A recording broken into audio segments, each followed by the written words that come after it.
Comment créer un oracle? Je vais te le montrer à travers le mien. Donc pendant que je suis en train de déballer mon petit carton et d'assembler les boîtes, je vais un petit peu t'expliquer comment m'est venue l'idée de cet oracle. D'abord, j'ai voulu rassembler deux mondes que j'aime profondément. La littérature de fantaisie, de l'imaginaire, de la romantaisie et la spiritualité. Et c'est comme ça que j'ai eu l'idée de créer un objet qui relie les lecteurs à ce qu'ils ressentent. Un pont entre l'imaginaire et l'intuition finalement. Comme tu peux le voir, rien n'a été laissé au hasard. Ici, je suis en train de sélectionner les dorures à chaud, la couleur des cartes, la taille des cartes, le rendu, et j'ai opté pour une texture unique, douce, presque comme du velouté, comme du velours. Et au dos, j'ai opté pour des dorures qui ressortent à chaud. Ensuite, j'ai créé moi-même les inserts puisque dans la boîte initiale, je ne les avais pas et que j'ai opté pour une taille de carte pas forcément conventionnelle.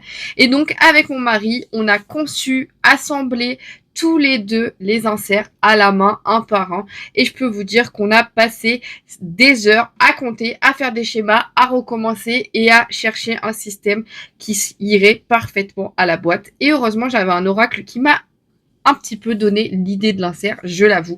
Mais on a tout fait à la main et c'est encore des sacrées heures de boulot, mais je prends grand plaisir à le faire. Et mon mari m'aide bien sûr dans cette aventure, hein. On a vraiment voulu opter pour un vrai travail d'artisanat, pour en tout cas ce qu'on était capable de faire nous-mêmes. Donc c'est né vraiment de la patience et de la passion. Pour chaque carte, donc il y en a 42, c'est mon mari qui a dessiné tous les symboles à la main et qui est encore en train de le faire à l'heure actuelle.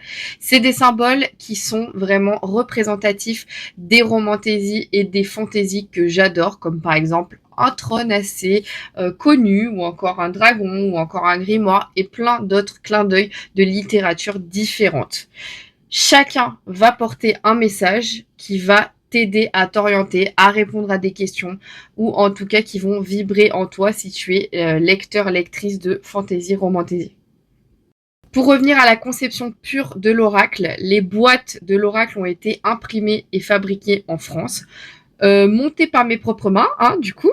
Les inserts, par nos propres mains aussi. Les cartes ont été fabriquées en Alsace et les dessins ont été dessinés par mon mari. Ça nous tenait à cœur de faire quelque chose d'éthique qui peut-être coûte un peu plus cher mais qui au moins est qualitatif. Même si c'est du travail derrière, on voulait vraiment miser sur l'artisanat et le français. Et je me suis fait des petites folies avec des dorures sur les boîtes et à chaque dos des cartes parce que j'adore les dorures et que je trouve ça vraiment vraiment cool. Et je voulais un oracle qui me représente.